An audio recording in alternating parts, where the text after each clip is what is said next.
Good morning. It's September the 1st. The title today is Barnabas' Determination. The scripture reading is Acts chapter 15, verses 22 through 41. Verses 37 through 39 say, And Barnabas was desirous of taking John, called Mark, along with them also. But Paul kept insisting that they should not take him along, who had deserted them in Pamphylia, and had not gone with them to the work. And there arose such a sharp disagreement that they separated from one another, and Barnabas took Mark with him and sailed away to Cyprus. This is one of the sad but true stories of the New Testament. Both Barnabas and Paul were faulty, in that both spoke sharp words. Both found it hard to relent a little. You must realize Barnabas was a Levite, and Paul was a Benjamite. In many ways, these two tribes were much the same. In fact, Saul was more of a Levite than the Levites. He was overly zealous in the religion of the Jews, and he carried much of that over into the Christian faith. Paul demanded complete dedication, loyalty, and sacrifice, and he had no time for foolishness. Barnabas had the strong will of a Levite, and John Mark was of the tribe of Levi because his mother was Barnabas' sister.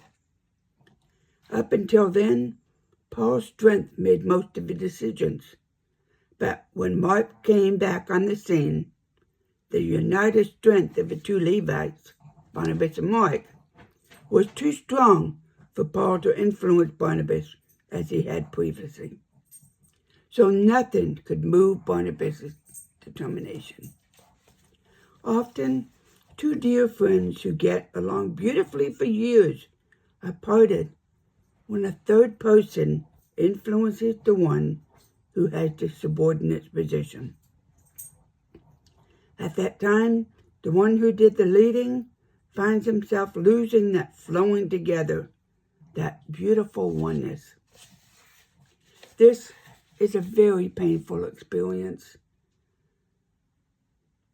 And in his hurt, Paul said some strong words against Mark, which angered Barnabas, because Mark was his sister's son and like a son to him. Barnabas was more hurt than angry, because he hurt for his family name and reputation. That is why Barnabas left. He took John Mark and ran off protecting his protege and leaving Paul stranded alone in Antioch.